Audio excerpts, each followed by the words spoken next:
चलिए सभी प्यारे बच्चों को नमस्कार। सेंसर क्लासेस में स्वागत है रवि वर्मा के साथ। आज हम लोग करेंगे साइंस के महत्वपूर्ण क्वेश्चनों का रिवीजन, जिसमें देखते हैं सबसे पहले मात्रकों को। कुछ वैसे मात्रक जिनका जो बीमा होती है समान होती है, जिसमें है संवेग और आवेग। संवेग और आवेग का बीमा क्या होता है? समान बीमा क्या मिलेगा? ml/t-1। दाब प्रतिबल प्रत्यास्थता गुणांक का बीमा हो जाएगा ml-1t-2। नेक्स्ट की बात करें प्लांक नियतांक कोणीय संवेग, इसका बीमा याद रखेंगे ml/2t-1। प्लांक नियतांक कोणीय संवेग का बीमा समान होता है। नेक्स्ट की बात कर ले हम लोग तो याद रखना है कार्य उष्मा ऊर्जा बलाघूर्ण। कार्य उष्मा ऊर्जा बलाघूर्ण, कार्य उष्मा ऊर्जा बलाघूर्ण का बीमा समान होता है। कार्य उष्मा ऊर्जा बलाघूर्ण का बीमा समान होता है। प्लांक नियतांक कोणीय संवेग का बीमा समान होता है। प्लांक नियतांक और कोणीय संवेग का बीमा समान होता है। दाब प्रतिबल प्रत्यास्थता गुणांक का बीमा समान होता है। संवेग और आवेग का बीमा समान होता है।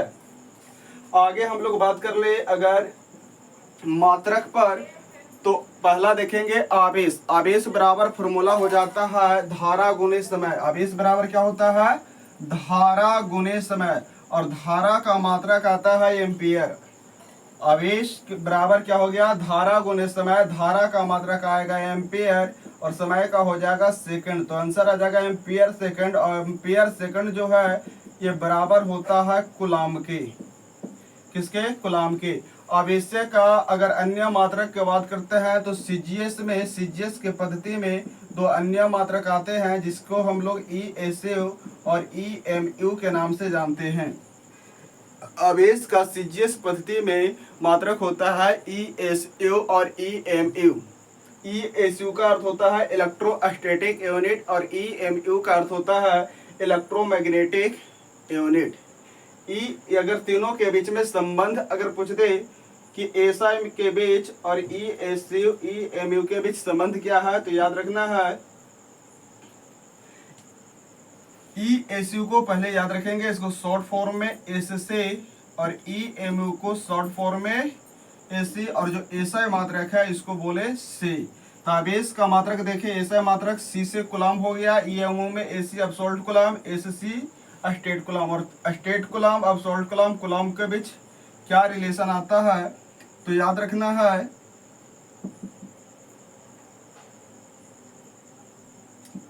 एक एससी बराबर 3 गुने 10 के पावर 10 स्टेट कूलम। एक एससी बराबर 3 गुने 10 के पावर 10 स्टेट कूलम।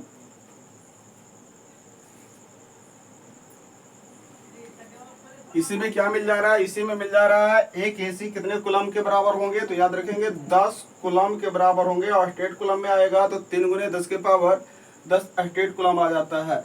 दूसरा हम लोग अगर बात कर ले रैखिक आवेश घनत्व को, linear charge density, linear charge density, रैखिक आवेश घनत्व बराबर होता है आवेश बट्टा लंबाई। आवेश बट्टा लंबाई। आवेश का मात्रा क्या आता है? आवेश का आता है कूलम। आवेश का जाता है कूलम, और लंबाई के लिए आता है मीटर। तो कूलम का आ गया से और मीटर का आ गया एम, तो बन गया कूलम प्रति मीटर। नेक्स्ट की बात कर ले हम लोग पृष्ठीय आवेश घनत्व, तो क्या बन जाएगा? आवेश बट्टा क्षेत्रफल। आवेश का क्या मिल जाएगा? आवेश का कूलम क्षेत्रफल क्या आ जाएगा? मीटर स्क्वायर, कूलम प्रति मीटर स्क्वायर। अगला बात आता है धारा घनत्व। क्या मिल जाएगा? धारा घनत्व। धारा बट्टा क्षेत्रफल, धारा का आ जाएगा एम्पियर, क्षेत्रफल के मिल जाएगा मीटर स्क्वायर। तो धारा घनत्व का मात्रक बन जाएगा एम्पियर मीटर स्क्वायर। अगर आपसे पूछ ले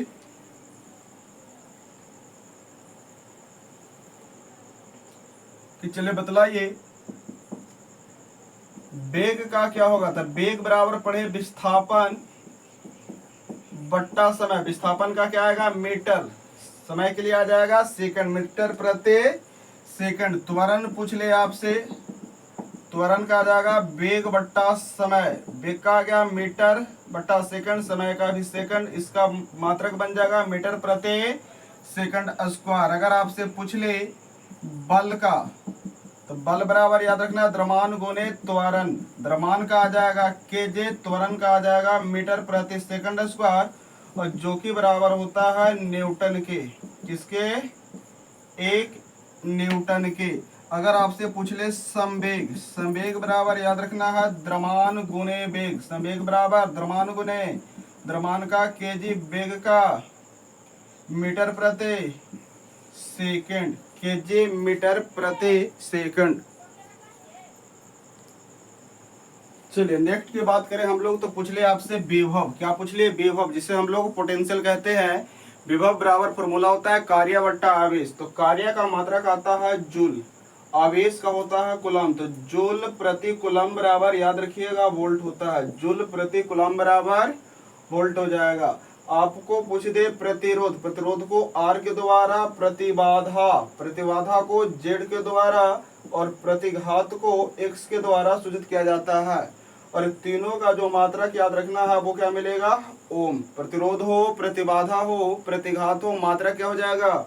ओम। विभव प्रवणता फॉर्मूला पढ़े, विभव बट्टा लंबाई। विभव का क्या होता है? वोल्ट। लंबाई का आता है मीटर। तो क्या बन जाएगा? वोल्ट प्रति मीटर। अगर आपसे पूछ ले चालकता, क्या पूछ ले? चालकता। चालकता बराबर होता है 1 बट्टा प्रतिरोध। प्रतिरोध का क्या आ जाता है? ओम। तो इसका आ जाएगा प्रति ओम। क्या मिल जाएगा? प्रति ओम, या इसी को बोलते हैं महो। प्रति ओम या महो, या इसी का नाम आता है साइमन। प्रति ओम, महो या साइमन किसका मात्रक है? तो याद रखेंगे चालकता का। प्रति ओम, महो, प्रति ओम या महो या साइमन पूछे किसका मात्रक है? तो याद रखना है चालकता का। अगर आपसे पूछ ले विद्युतीय क्षेत्र, अगर आपसे पूछ ले विद्युतीय क्षेत्र, तो विद्युतीय क्षेत्र बराबर पढ़े हैं बल बट्टा आवेश। विद्युतीय क्षेत्र बराबर बल बट्टा आवेश। विद्युतीय क्षेत्र बराबर बल बट्टा आवेश होता है। बल का होता है न्यूटन, आवेश का आता है कूलम। तो याद रखना न्यूटन प्रति कूलम, न्यूटन प्रति कूलम। आपसे पूछ ले कार्य का ऊर्जा का, कार्य का ऊर्जा का, तो दोनों का मात्रा क्या मिलेगा? समान मिलेगा। कार्य और ऊर्जा, कार्य बराबर पढ़े बल गुने विस्थापन, बल गुने विस्थापन, और ऊर्जा बराबर होता है बल गुने दूरी। बल गुने, बल का आता है न्यूटन, दूरी या विस्थापन दोनों के लिए आएगा मीटर, न्यूटन मीटर। और न्यूटन मीटर बराबर याद रखना है क्या हो जाएगा? न्यूटन मीटर बराबर हो जाएगा जूल। न्यूटन मीटर किसके तुल्य हो जाएगा? जूल्य के। अगर आपसे पूछ ले, अब याद रखना है कि जो फॉर्मूला है, अब जो आपको सूत्र याद है, इस सूत्र का उपयोग कैसे करना है? तो याद रखेंगे कि जब भी अगर मान लिया जाए कि अगर x बराबर y बटा जेड के रूप में कोई सूत्र आता है, x बराबर y बटा जेड के रूप में कोई सूत्र आता है, तो जो ऊपर वाला टर्म है x और y ये समानुपाती रहेगा, और z वाला जो टर्म है ये x के व्युत्क्रमानुपाती रहेगा। x के समानुपाती क्या रहेगा? y, और x के व्युत्क्रमानुपाती रहेगा नीचे वाला टर्म। अब इससे क्या मिलेगा? तो इससे बहुत सारा क्वेश्चन आपको सुलभ हो जाएगा। जैसे अभी हम लोग पढ़े बल बराबर, अभी हम लोग पढ़े बल बराबर द्रव्यमान गुने त्वरण, द्रव्यमान गुने, तो ये दोनों ऊपर ऊपर है, तो ये सब समानुपाती टर्म है। अगर कह दे कि किसी वस्तु का बल को बढ़ा दिया जाता है, किसी वस्तु को बल का बढ़ा दिया जाता है, तो उस पर जो त्वरण है, त्वरण का मान बढ़ेगा घटेगा? तो त्वरण भी बढ़ेगा। अगर त्वरण का मान बढ़ा दिया जाता है तो बल का मान ये भी बढ़ेगा। अगर द्रव्यमान बढ़ा दिया जाए, त्वरण बढ़ा दिया जाए, तो बल का मान तो ये भी बढ़ जाएगा। अगर त्वरण का मान घटा दिया जाए तो बल का मान ये भी घट जाएगा। तो इसको याद रखना है कि जो सिंगल लाइन में ऊपर ऊपर है, तो अगर इधर का वैल्यू बढ़ रहा है तो ये भी टर्म बढ़ जाएगा, इधर का वैल्यू बढ़ रहा है तो ये भी टर्म बढ़ जाएगा। उसी प्रकार से हम लोग पढ़े हैं विद्युतीय क्षेत्र E बराबर एफ बट्टा क्यू, E बराबर एफ बट्टा क्यू। अगर पूछ दे कि आवेश मान को बढ़ा दिया जाए, आवेश के मान को बढ़ा दिया जाए तो विद्युतीय क्षेत्र का मान क्या होगा, आवेश को मान को बढ़ा दिया जाए तो विद्युतीय क्षेत्र का मान क्या होगा। तो याद रखेंगे आवेश कहाँ है, बल के नीचे, और नीचे वाला जब भी बढ़ेगा, नीचे वाला जब भी बढ़ेगा तो इधर का मान क्या होगा, घटेगा। आवेश बढ़ेगा तो विद्युतीय क्षेत्र का मान घट जाएगा, अगर आवेश का मान कम हो जाएगा तो विद्युतीय क्षेत्र का मान ज्यादा हो जाएगा। चलो अगर आपसे क्वेश्चन पूछ लिया जाए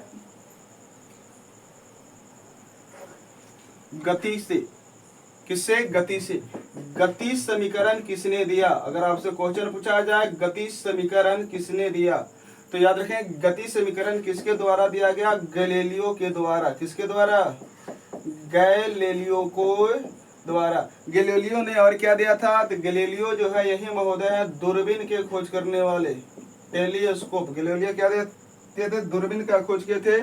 और इन्होंने क्या दिया, लॉ ऑफ इनर्शिया, जिसे हम लोग जड़त्व का नियम कहते हैं। क्या कहते हैं, जड़त्व का नियम। जड़त्व का नियम क्या है कि जब कोई वस्तु विराम या गति में होती है, जब कोई वस्तु विरामावस्था या गति अवस्था में होता है तो उसका जो विरोध करता है उसे हम लोग क्या कहते हैं, जड़त्व कहते हैं।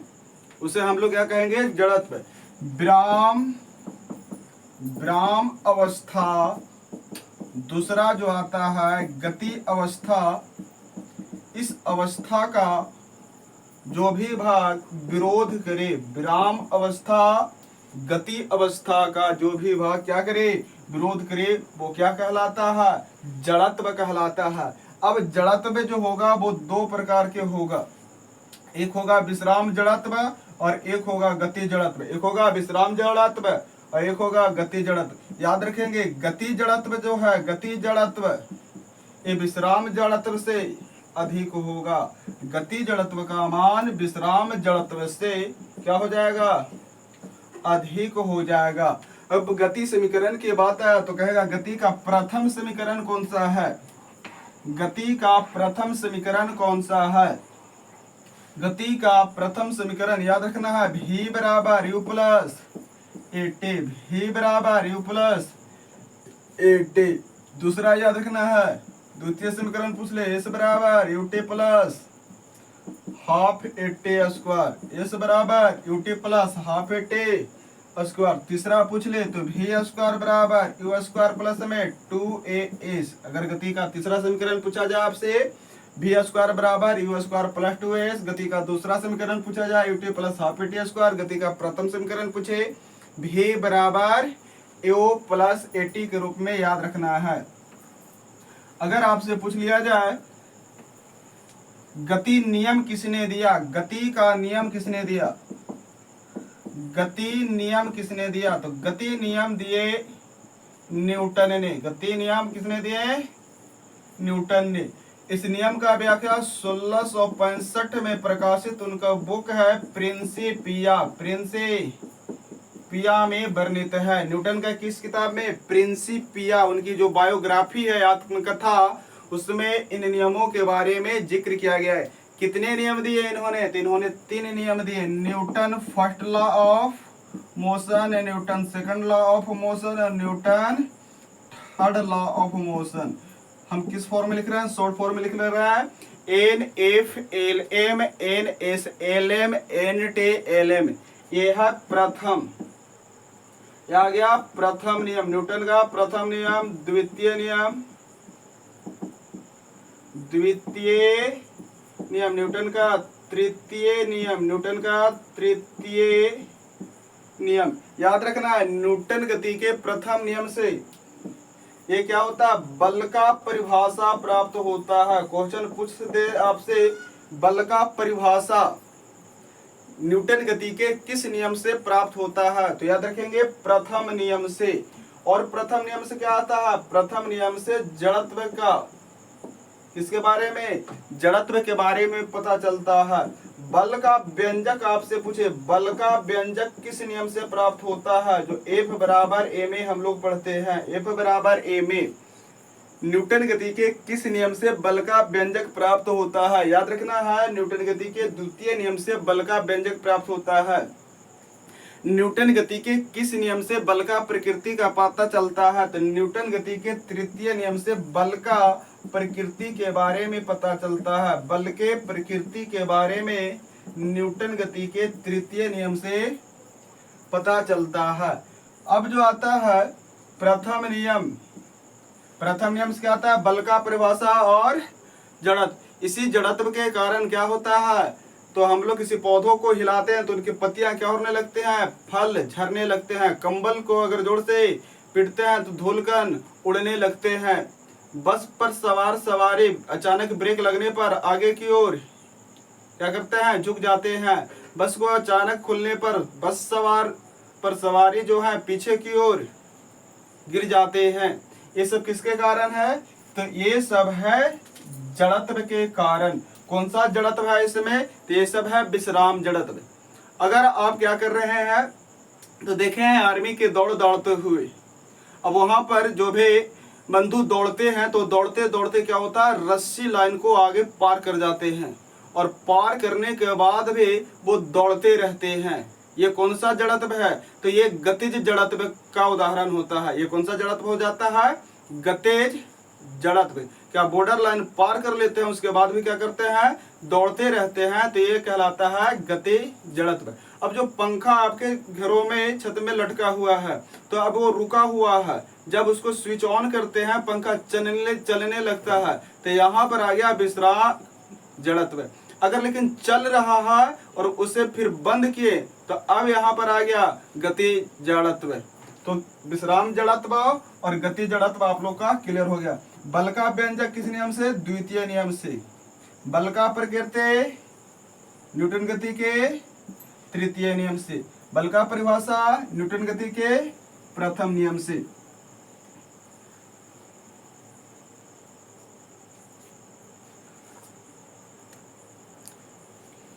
चलिए नेक्स्ट क्वेश्चन आपसे पूछ ले प्रकाश के बारे में। किसके बारे में? ये जो प्रकाश आ रहा है इस प्रकाश के बारे में। प्रकाश का जो चाल है, प्रकाश का चाल कितना होता है? 3 × 10⁻10 मीटर प्रति सेकंड। प्रकाश का चाल 3 × 10⁻10 मीटर। प्रकाश का चाल सबसे पहले किसने ज्ञात किया था? रोमर नामक वैज्ञानिक ने। किसने ज्ञात किया था? रोमर नामक वैज्ञानिक ने। आगे पूछ ले कि प्रकाश का निर्वात में चाल कितना होता है? निर्वात में प्रकाश का वेग, निर्वात में प्रकाश का वेग पूछे तो याद रखिएगा 3 × 10⁸ मीटर प्रति सेकंड। अगर आपसे पूछ ले कि कांच में प्रकाश की चाल, कांच में प्रकाश की चाल कितनी होती है? कांच में प्रकाश के चाल कितनी होती है? तो याद रखना कांच में आ जाएगा 2 × 10⁸ मीटर प्रति सेकंड। अगर आपसे पूछ ले पानी, जल जिसे बोलते हैं, इस जल में प्रकाश का चाल कितना होता है? प्रकाश की चाल कितना होता है? याद रखना 2.25 × 10⁸ मीटर प्रति सेकंड। यहाँ से ही आपको क्वेश्चन आ जाता है कि अब जो देखें आप हवा, कांच, पानी, हवा, कांच, पानी, तो यहाँ से एक प्रश्न आता है रिफ्रैक्टिव इंडेक्स का। किसका? रिफ्रैक्टिव इंडेक्स, जिसे हम लोग अपवर्तनांक कहते हैं। क्या कहते हैं? अपवर्तनांक। अपवर्तनांक में आप पढ़े हैं कि किसी निर्वात में प्रकाश की चाल, निर्वात में प्रकाश की चाल और किसी माध्यम में प्रकाश के चाल के अनुपात को क्या कहते हैं? अपवर्तनांक कहते हैं, जिसे रिफ्रैक्टिव इंडेक्स के नाम से जानते हैं। तो इसे म्यू द्वारा दिए क्या पढ़े हैं? निर्वात में प्रकाश के चाल, निर्वात में प्रकाश के चाल बट्टा किसे माध्यम में, किसे माध्यम में प्रकाश के चाल। निर्वात में कितना होता है? 3 × 10⁸। अगर पूछ दे आपसे बतलाइए हवा में कितना होगा? तो 3 × 10⁸ कैंसिल हो जाएगा, तो आएगा हवा का जो अपवर्तनांक है, किसका? हवा का अपवर्तनांक, वो निकल कर कितना आ जाएगा? 1 आ जाएगा। हवा का अपवर्तनांक कितना हो जाएगा? 1। अगर आपसे पूछ दे जल का अपवर्तनांक कितना होता है, तो याद रखेंगे निर्वात में प्रकाश के चाल 3 गुने 10 के पावर 8 हो गया, और जल में प्रकाश के चाल था 2.25 गुने 10 के पावर 8 से 10 के पावर 8 कन से, और 3 में 2.5 से भागा देंगे तो मिलेगा 1.33। तो याद रखना है जल का जो अपवर्तनांक होगा वो कितना हो जाएगा 1.33। वही आपसे पूछ लिया जाए कि कांच का अपवर्तनांक कितना होगा, कांच का, तो कांच के लिए कितना आ जाएगा, तो 3 गुने 10 के पावर 8 बट्टा 2 गुने 10 के पावर 8, 10 के पावर 8 से 10 के पावर 8 हो जाएगा कैंसिल, 3 में 2 से भागा देंगे, आंसर प्राप्त होगा आपको 1.5। तो आपको याद हो गया हवा का अपवर्तनांक कितना आ गया 1, जल का अपवर्तनांक 1.33, कांच का अपवर्तनांक कितना मिल गया 1.5। चलिए इसी से आपसे प्रश्न पूछ दे कि कनिका सिद्धांत के बारे में जानकारी सबसे पहले किसने दिया। कनिका सिद्धांत का जानकारी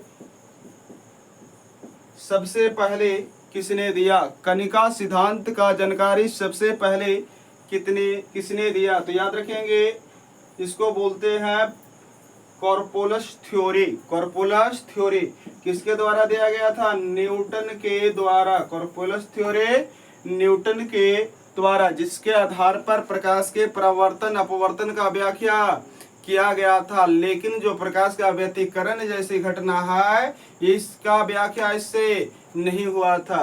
तब आगे सीखे होंगे तरंग सिद्धांत, प्रकाश का तरंग सिद्धांत किसने दिया, तो इसके बारे में पढ़े होंगे। कौन दिया, प्रकाश का तरंग सिद्धांत। अगर ऑप्शन आपको दे दिया जाए कि बतलाइए हाइगेंस, ऑप्शन बी कर दिया जाए Maxwell, option C Newton, option D में आपको कर दिया जाए डी ब्रोगली। अगर ऑप्शन में आपसे पूछ लिया जाए प्रकाश का तरंग सिद्धांत किसने दिया, Huygens, Maxwell, Newton, de Broglie.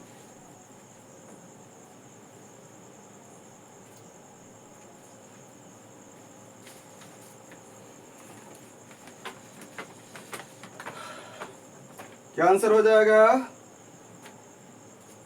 तो तरंग सिद्धांत याद रखेंगे आपका ऑप्शन नंबर ए जो हाइगेंस है ये बिल्कुल सही जवाब है। तरंग सिद्धांत किसने दिया, हाइगेंस ने।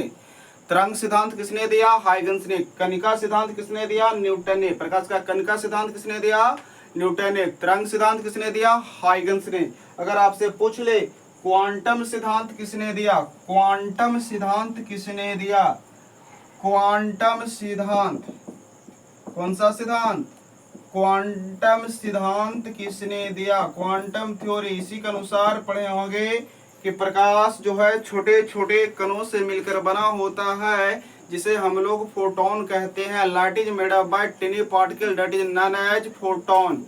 ये किसने दिया, तो याद रखेंगे ये आइंस्टीन ने दिए। कौन बतलाए, आइंस्टीन ने।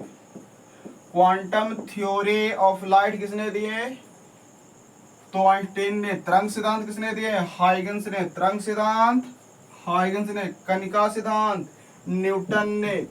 विद्युत चुंबकीय तरंग सिद्धांत पूछ दे आपसे, विद्युत चुंबकीय तरंग सिद्धांत, विद्युत चुंबकीय तरंग सिद्धांत आपसे पूछ दे विद्युत चुंबकीय तरंग सिद्धांत किसने दिया, तो याद रखेंगे मैक्सवेल ने। विद्युत चुंबकीय तरंग सिद्धांत किसने दिया, मैक्सवेल ने। अगर आपसे पूछ दे कि प्रकाश का द्वैत सिद्धांत किसने दिया, प्रकाश का द्वैत सिद्धांत किसने दिया, प्रकाश का द्वैत सिद्धांत किसने दिया, तो याद रखेंगे डे ब्रोगली। प्रकाश का द्वैत सिद्धांत किसने दिया, डे ब्रोगली। प्रकाश का द्वैत सिद्धांत डे ब्रोगली।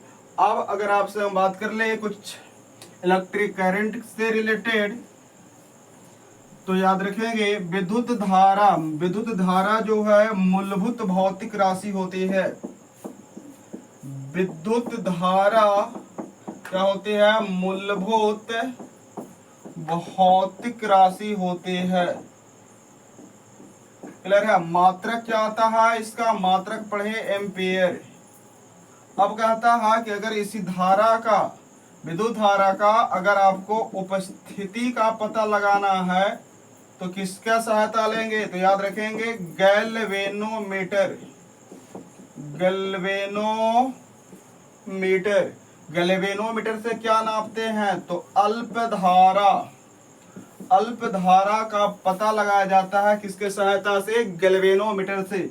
अगर आपको बात बात में पूछ लिया जाए कि गैल्वेनोमीटर में शंट लगाने से उसकी सुग्राह्यता पर क्या प्रभाव पड़ता है, अगर गैल्वेनोमीटर में शंट लगा दिया जाए, शंट क्या होता है, तो जो सूक्ष्म प्रतिरोध होते हैं, स्मॉल रेजिस्टेंस, उसे क्या कहते हैं, शंट कहते हैं।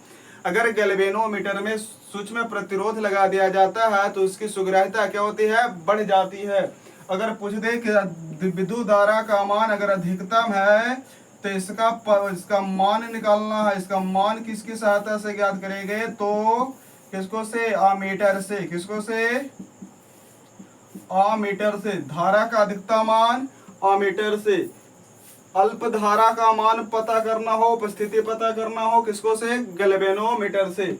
अब आता है प्रश्न, इसी से आ जाएगा कि जो आमीटर है ये विद्युत परिपथ के किस क्रम में लगे होते हैं।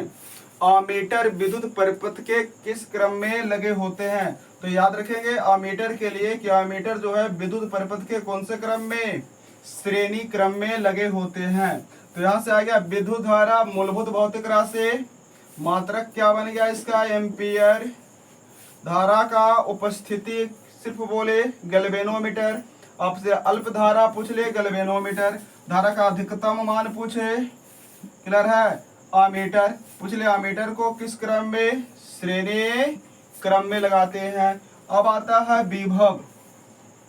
अब क्या आता है, विभव। विभव किससे मापा जाएगा, एक टर्म होता है विभव, एक होता है विभवांतर। एक आता है विभव, दूसरा आ जाता है विभवांतर। एक है विभव, दूसरा है विभवांतर, क्लियर है। विभव किससे नापेंगे, विभवांतर किससे नापेंगे, तो विभव विभवांतर हो तो ये दोनों जो आपका है, क्लियर है, ये किससे नापाएगा, विभव मापे, विभव मापी से। और विभवांतर जो आपका आ गया, एक आता है वोल्टेज, क्या आता है, वोल्टेज। वोल्टेज अगर आपसे पूछता है, क्लियर है, तो वोल्टेज नापेंगे वोल्ट मीटर से। किससे, वोल्ट मीटर से। वोल्ट मीटर को किस क्रम में जोड़ते हैं, तो याद रखना समांतर क्रम में। किस क्रम में, वोल्ट मीटर को समांतर क्रम में, क्लियर है, मीटर को श्रेणी क्रम में।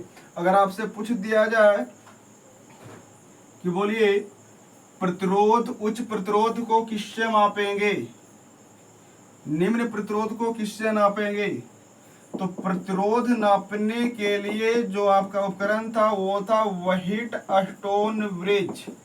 क्या है, Wheatstone bridge. Wheatstone bridge, Wheatstone bridge से कौन सा, उच्च और निम्न दोनों प्रकार के प्रतिरोध नापे जाते हैं। इसका व्यंजक क्या होता है, तो इसमें पढ़े हैं इस टाइप से, पे क्यू आर एस, बीच में क्या होता है, गैल्वेनोमीटर, बीच में होता है गैल्वेनोमीटर। तो पढ़े व्हीटस्टोन ब्रिज में जो व्यंजक आता है P बट्टा Q बराबर R बट्टा में एस, अर्थात इसमें जो सामने जो आपका है ये क्या होता है, प्रतिरोध आपस में गुणनफल के बराबर होता है। तो व्हीटस्टोन ब्रिज के सहायता से अज्ञात प्रतिरोध भी हम लोग मापते हैं। व्हीटस्टोन ब्रिज के सहायता से कौन सा प्रतिरोध, अज्ञात प्रतिरोध।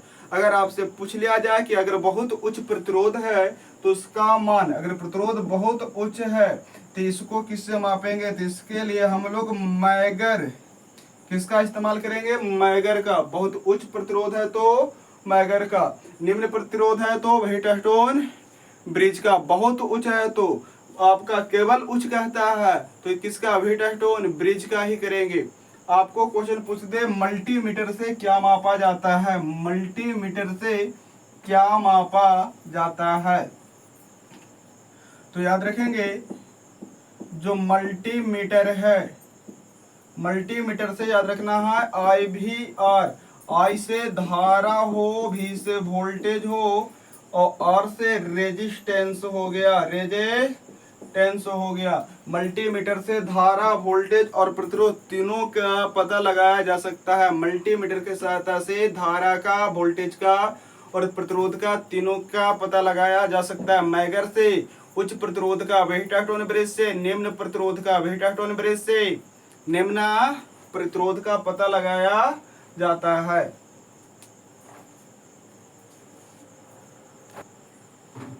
चलिए नेक्स्ट हम लोग बात कर लेंगे रेजिस्टेंस का। रेजिस्टेंस क्या मिल गया? प्रतिरोध। क्या पढ़े? चालक में धारा के प्रवाह में जो बाधा उत्पन्न करता है, जो विरोध करता है, उसे क्या कहते हैं? प्रतिरोध। मात्रा क्या आता है? ओम। अब इसमें क्वेश्चन पूछ देगा कि प्रतिरोध के श्रेणी क्रम समूहन का मान होता है। प्रतिरोध के श्रेणी क्रम समूहन, तो प्रतिरोध जब श्रेणी में होता है तो जो इक्विवेलेंस मान होता है वो R1 प्लस R2 प्लस में R3 के रूप में होता है। और अगर प्रतिरोध किस में होता है? समांतर में होता है, तो R इक्विवेलेंस जो है अगर 2 है तो R1 गुने R2 बट्टा R1 प्लस R2 के रूप में याद रख सकते हैं, या 1 बट्टा R बराबर 1 बट्टा R1 प्लस 1 बट्टा R2 प्लस 1 बट्टा R3 प्लस डॉट डॉट 1 बट्टा Rn के रूप में याद रख सकते हैं। इसी में आपसे क्वेश्चन पूछ देता है कि यदि समान मान के n प्रतिरोध है, जैसे कह देगा कि 4 ओम के 50 प्रतिरोध श्रेणी क्रम में जोड़े गए हैं तो समतुल्य प्रतिरोध क्या होगा? 10 ओम के 50 प्रतिरोध समांतर क्रम में जोड़े गए हैं तो समतुल्य प्रतिरोध क्या होगा? तो अगर इससे रिलेटेड पूछ दे श्रेणी और समांतर, समान मान के n प्रतिरोध किस क्रम में हो? श्रेणी में हो, तब क्या हो जाएगा? तो R इक्विवेलेंस जो है याद रखेंगे n गुने का R आ जाएगा, n गुने का। और जैसे क्वेश्चन आ गया कि 5 ओम का 50 प्रतिरोध, 5 ओम का 50 प्रतिरोध किस क्रम में? श्रेणी क्रम में जोड़े गए हैं तो समतुल्य प्रतिरोध क्या होगा? तो ये याद रखेंगे क्या आ जाएगा? तो 50 गुने 5 बराबर मिल जाएगा 250 ओम आंसर। तो यहाँ से प्रश्न उलटकर पूछ देगा कि प्रतिरोध के श्रेणी क्रम में जोड़ने पर समतुल्य प्रतिरोध के मान पर क्या प्रभाव पड़ता है? बढ़ जाता है, घट जाता है, अपरिवर्तित रहता है, इनमें से कोई नहीं। प्रतिरोध के श्रेणी क्रम में जोड़ने पर, प्रतिरोध के श्रेणी क्रम में जोड़ने पर समतुल्य प्रतिरोध के मान पर क्या प्रभाव पड़ेगा? तो देख रहे हैं कि पहले था 5 ओम, अब आ गया 250 ओम। तो प्रतिरोध के कितने श्रेणी क्रम में जोड़ने पर समतुल्य प्रतिरोध का मान बढ़ जाता है। प्रतिरोध के समांतर क्रम में जोड़ने पर समतुल्य प्रतिरोध का मान घट जाता है। अगर आपसे पूछ दे कि समान मान के n प्रतिरोध, समान मान के n प्रतिरोध किस क्रम में जुड़े हो? समांतर क्रम में जुड़े हो। जैसे दे दिया कि 4 ओम 4 ओम 4 ओम के 4 प्रतिरोध समांतर क्रम में जोड़े गए हैं तो समतुल्य प्रतिरोध क्या होगा? तो इसके बनाने का तरीका क्या है? तो 1 बट्टा R बराबर 1 बट्टा 4 1 बट्टा 4 1 बट्टा 4 1 बट्टा 4 तो कर लेंगे। क्लियर है? तो यहाँ से क्या मिला? अगर आपको 4 की जगह 5 दे दे, कितना कर दे? 5, तो फिर से हो जाएगा 1 बट्टा, तो 1 बट्टा R बराबर मिल जा रहा है 5 बट्टा में 4, तो R बराबर क्या मिल गया? 4 बट्टा में 5। 4 किसका वैल्यू है? R का। 5 किसका वैल्यू है? N का। तो याद रखना है कि यदि आपसे पूछ दे कि समान मान के n प्रतिरोध, समान मान के n प्रतिरोध समांतर क्रम में जोड़े गए हैं, समान मान के n प्रतिरोध समांतर क्रम में जोड़े गए हैं तो समतुल्य प्रतिरोध हो जाएगा R बटा में n, R बटा में n। यदि समान मान के n प्रतिरोध किस में जोड़े गए हैं? समांतर क्रम में जोड़े गए हैं तो समतुल्य प्रतिरोध R बट्टा में n। अगर पूछ दे आपसे कि चलिए बतलाइए कि 10 ओम के 100 प्रतिरोध, 10 ओम के 100 प्रतिरोध किस क्रम में जोड़े गए? समांतर क्रम में जोड़े गए हैं, समतुल्य प्रतिरोध क्या होगा? तो क्या आंसर हो जाएगा?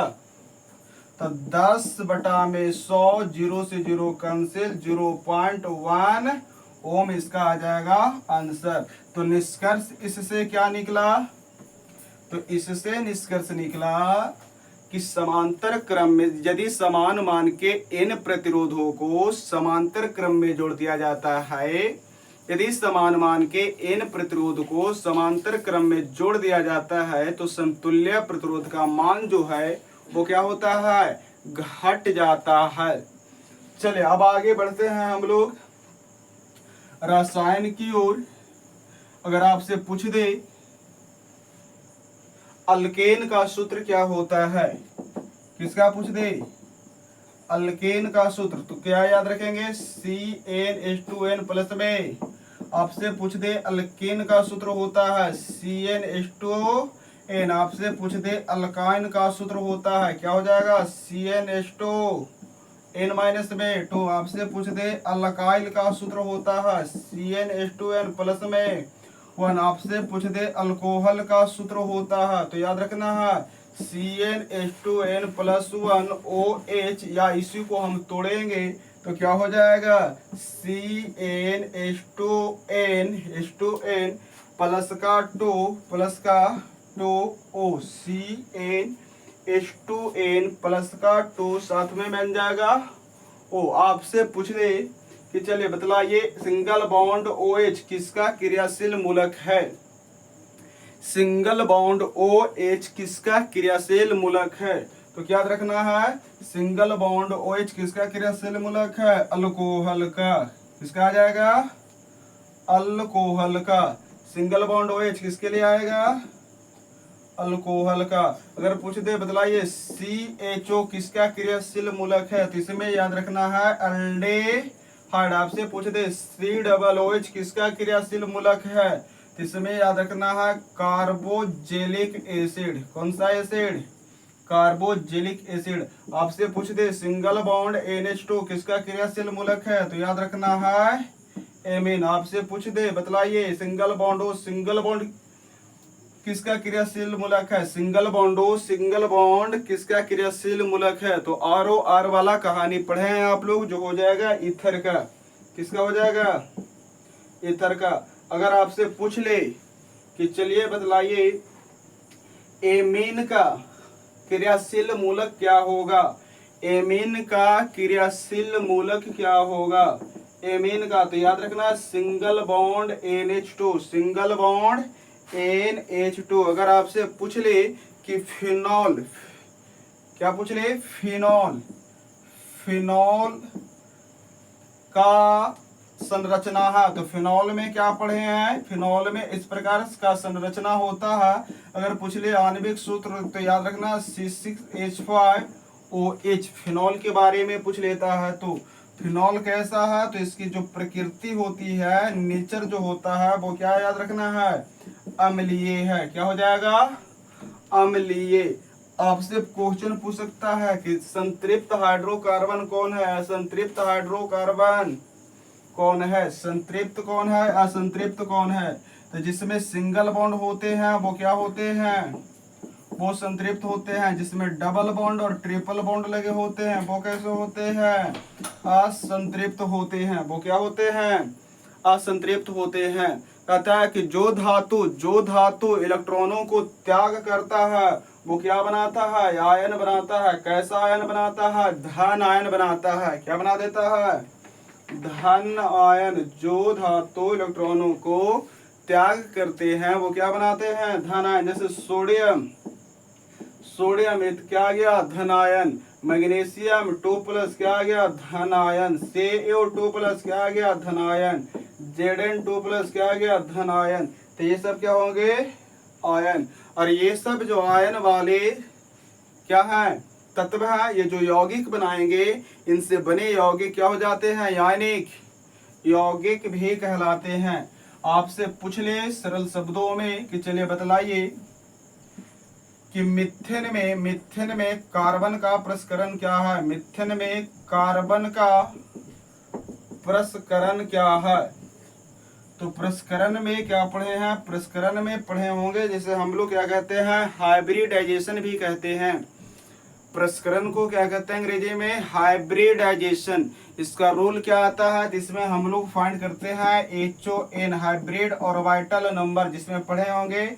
इसमें सिग्मा बॉन्ड होता है, साथ में लोन पेयर होता है। सिग्मा बॉन्ड क्या होता है? तो जो इलेक्ट्रॉन बॉन्ड में पार्टिसिपेट करते हैं, क्या होते हैं? बॉन्ड में पार्टिसिपेट करते हैं, और पार्टिसिपेट करने के पश्चात जो सिंगल बॉन्ड बनाते हैं उसमें एक सिग्मा बॉन्ड, जो डबल बॉन्ड बनाते हैं उसमें भी एक सिग्मा बॉन्ड, और जो ट्रिपल बॉन्ड बनाते हैं उसमें भी सिग्मा बॉन्ड का निर्माण होता है। और उसी में याद रखना है कि डबल बॉन्ड में एक पाई बॉन्ड बन जाता है, और ट्रिपल बॉन्ड में कितने पाई? 2 पाई का निर्माण हो जाता है। लोन पेयर क्या होता है? तो जो इलेक्ट्रॉन बॉन्ड में पार्टिसिपेट नहीं लेते हैं, जो इलेक्ट्रॉन बॉन्ड में पार्टिसिपेट नहीं होते हैं, वैसे इलेक्ट्रॉनों को हम लोग क्या कहते हैं? लोन पेयर कहते हैं।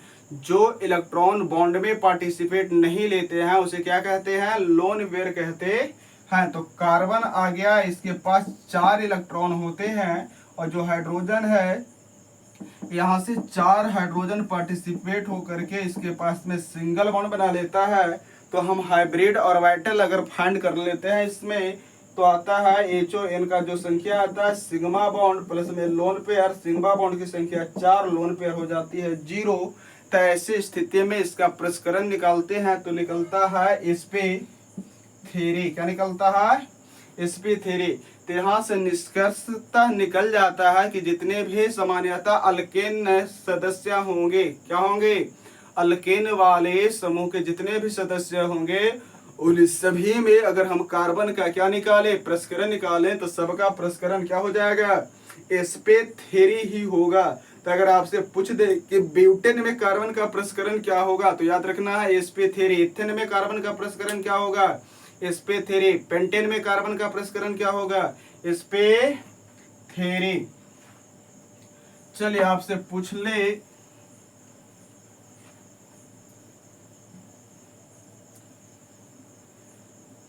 कि कौन से, अब कुछ क्वेश्चन बायोलॉजी से, कि कौन से विटामिन जल में विलय होते हैं?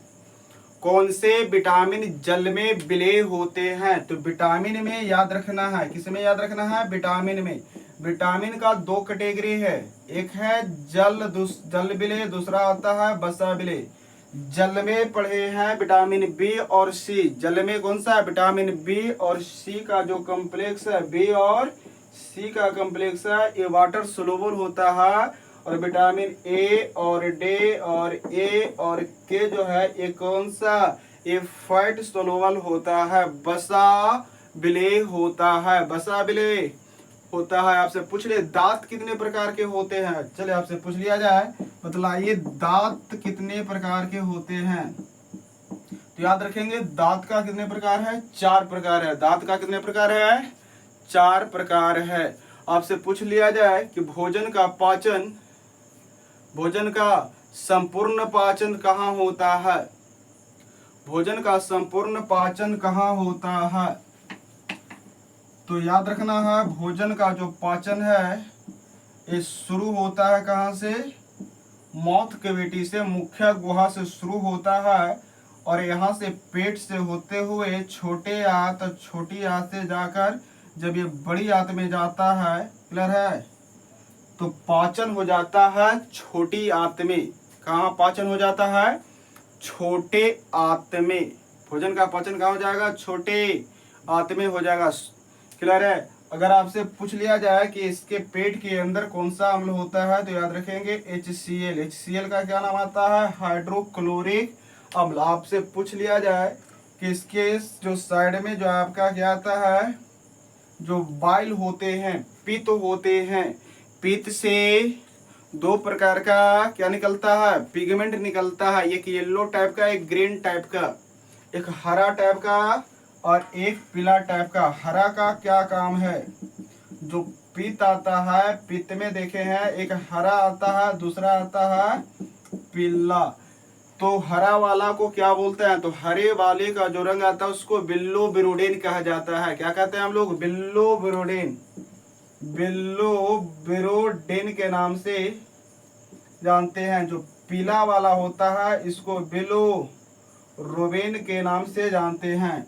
और यही जो है जब हमारे शरीर में पित्तवर्णक के रूप में बिलिरुबिन की मात्रा बढ़ जाती है, तो जो शरीर के अंदर रक्त वाहिनियों में रक्त दौड़ रहा है, उसके अंदर जो आरबीसी या आरबीसी के अंदर जो हीमोग्लोबिन होते हैं, उस हीमोग्लोबिन को ये जो बिलिरुबिन है ये तोड़ देता है, जिसके कारण हमारे शरीर में किसकी मात्रा, इस बिलिरुबिन की मात्रा बढ़ जाती है। और क्या हो जाता है, उस व्यक्ति को जॉन्डिस पीलिया वाला जो है वो रोग पकड़ लेता है। अगर आपसे पूछ लिया जाए कि इसके बगल में एक ग्रंथि होती है जिसका नाम है पैनक्रियाज, क्या नाम है, पैनक्रियाज, जिसे हम लोग बोलते हैं अग्नाशय ग्रंथि। कौन सा ग्रंथि, अग्नाशय ग्रंथि। अग्नाशय ग्रंथि को दो भाग होते हैं, अंतःस्रावी ग्रंथि और बाह्यस्रावी ग्रंथि। अंतःस्रावी ग्रंथि और बाह्यस्रावी ग्रंथि। अंतःस्रावी ग्रंथि में देखे होंगे कि जो 3 प्रकार की कोशिका होती है। इसके बगल में जो पैनक्रियाज है, पैनक्रियाज में कितने प्रकार का, तो अग्नाशय में अल्फा, बीटा और डेल्टा प्रकार का क्या आता है, कोशिका आता है। अल्फा कोशिका एक आता है, बीटा कोशिका एक आता है, डेल्टा कोशिका। अल्फा उस कोशिका किसका उत्सर्जन करता है, कौन से एंजाइम का, तो ये करता है किसका, इंसुलिन का। किसका, इंसुलिन का। बीटा कोशिका क्या निकालेगा, ये निकलेगा ग्लाइकोजन को। डेल्टा कोशिका क्या निकलता है, डेल्टा कोशिका क्या निकलता है, ये आप कमेंट बॉक्स में जरूर बतलाएं। इसके बाहर में आता है, ये आ गया अंतःस्रावी भाग होता है। फिर आता है दूसरा बाह्यस्रावी भाग। कौन सा भाग, बाह्यस्रावी भाग। बाह्यस्रावी भाग के अंतर्गत जो है इसमें 3 प्रकार के एंजाइम क्या होते हैं, स्रावित होते हैं। कितने प्रकार के, 3 प्रकार के। एक का नाम है आपका एमाइलेज, क्या नाम है, एमाइलेज। एक का नाम है लाइपेज, और एक का नाम है, एक एमाइलेज, एक लाइपेज, और एक का नाम क्या है, आप कमेंट बॉक्स में उत्तर दे। एमाइलेज का क्या काम है, लाइपेज का क्या काम है, इसका भी उत्तर आप अपने कमेंट बॉक्स में जरूर करें। मिलते हैं अगले वीडियो में, जब तक के लिए जय हिंद, जय भारत।